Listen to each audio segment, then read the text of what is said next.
Halo para orang tua, guru, terapis, dan seluruh pemerhati anak.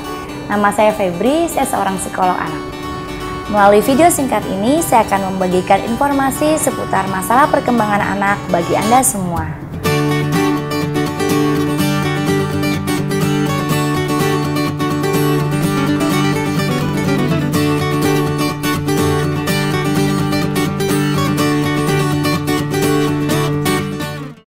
Dalam episode kali ini, kita akan membahas mengenai pentingnya menetapkan target yang realistis dalam melatih anak-anak kita yang berkebutuhan khusus. Para orang tua, sama seperti setiap anak pada umumnya membutuhkan waktu dan memiliki kecepatan yang berbeda-beda dalam menguasai satu keterampilan tertentu, anak-anak kita yang berkebutuhan khusus terlebih lagi membutuhkan waktu yang umumnya lebih lama dan membutuhkan pengulangan yang terus-menerus dalam menguasai keterampilan tertentu. Dalam menetapkan target kemajuan, target keterampilan yang kita ingin anak kita kuasai, pastikan target-target yang kita berikan itu bersifat realistis dan tidak melampaui kesanggupannya.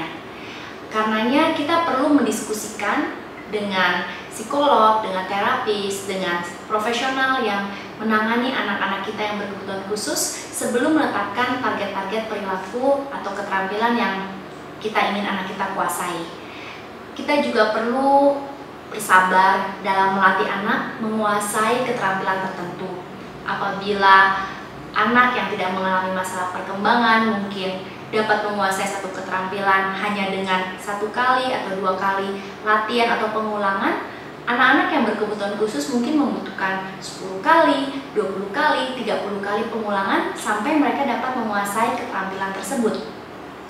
Kita juga perlu paham, kita benar-benar perlu mengetahui keunikan setiap anak-anak kita yang berkebutuhan khusus dan kita tidak boleh membandingkan mereka dengan anak-anak lain pada umumnya.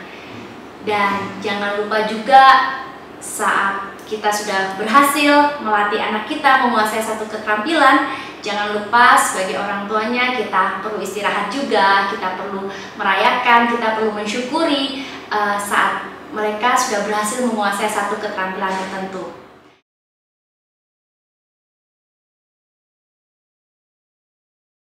Misalnya contoh kalau untuk akademis ya, pada saat dia udah mulai masuk 6-7 tahun, dia mulai belajar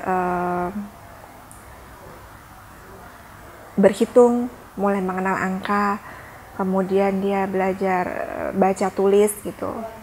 Memang menulisnya agak sulit karena dia punya masalah dengan motorik halus. Jadi memang itu sesuatu yang sulit buat dia. Saya harus nerima sih kalau tulisannya besarnya minta ampun. Dan buat Hans itu nggak ada garis, semua ditabrak-tabrak gitu ya. Jadi garis-garis itu semua ditabrak besar-besar gitu. Jadi pakai yang buku kotak-kotak pun semua ditabrak. Awalnya sih saya marah ya, karena pada saat diajarin nggak ngerti-ngerti gitu. Tapi kemudian pihak sekolah gitu, terus kemudian pihak ada special educator di sekolahnya menjelaskan bahwa memang ini kondisinya. Yang kadang saya juga sering lupa. Jadi memang kalau target waktu, saya jarang main sih target waktu dengan Hans, tapi memang targetnya bisanya itu kayak misalnya berhitung, saya coba dengan ikutkan dia kumon.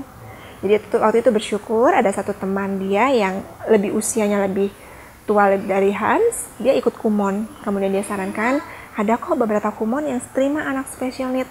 Saya coba cari, saya masukkan. Saya bersyukur bahwa sudah 2 tahunan ya Hans ikut kumon, pengenalannya akan angka itu cukup baik. 1-10, kemudian tambah 1-20, sampai 30, sampai 40. Kemudian berhitung tambah-tambahan, saya ajarkan 2 tambah 1, satunya di sini, 2-nya di sini, kemudian tambah 2, tambahan 3. Cuma memang saya harus bisa terima, kadang-kadang menyebutkan bilangan berurut itu dia nggak selalu stabil bisa. Kadang dia ingat, kadang besok lupa, kadang ingat lagi, kadang lupa. Saya sih berpikir setiap anak kadang-kadang juga mungkin ada moodnya, kadang-kadang dia juga dia tahu kalau lagi dites dia semakin nggak mau gitu ya. Tapi dengan terus diajarin, dia semakin confident gitu.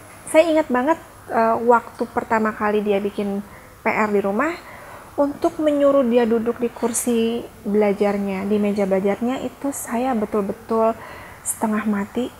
Saya perlu marah-marah, itu perlu waktu berbulan-bulan atau bertahun ya. Sampai sekarang dia bisa duduk, dia bisa keluarkan buku PR-nya, dia bisa keluarkan pensilnya, dan dengan manis dia bisa bilang, "Mama pergi aja deh, pergi. Abang bikin sendiri." Terus saya kalau melihat hal ini sekarang itu rasanya seperti Tuhan, thank you so much gitu ya. Maksudnya saya nggak akan pernah lupa gitu ya, perjuangan menyuruh dia duduk, nyuruh dia pegang pensil, nyuruh dia menghapus, suruh dia menyelesaikan pekerjaannya. Itu saya nggak akan pernah lupa, saya tahu banget. Karena saya tuh benar-benar setengah mati menghadapi masa-masa itu gitu ya. Dan ketika dia mulai belajar mandiri, bukan saya yang berniat meninggalkan dia, tapi dia yang ngusir saya pergi, sendiri aja deh, pergi deh gitu ya. Dia mau mengerjakan sendiri dan dia bisa selesai, dia masukkan pensilnya, dia masukkan semuanya. Berapa waktu yang saya perlukan, saya lupa. Tapi saya betul-betul merasa Tuhan kayak terima durian runtuh gitu ya, benar-benar how great gitu ya, maksudnya anugerah. Dengan kesabaran dan strategi yang tepat, saya percaya setiap anak-anak kita yang berkebutuhan khusus akan dapat dilatih dengan efektif untuk menguasai suatu keterampilan. Untuk informasi lebih lanjut, Anda dapat klik pada website saya www.febrisijaya.com.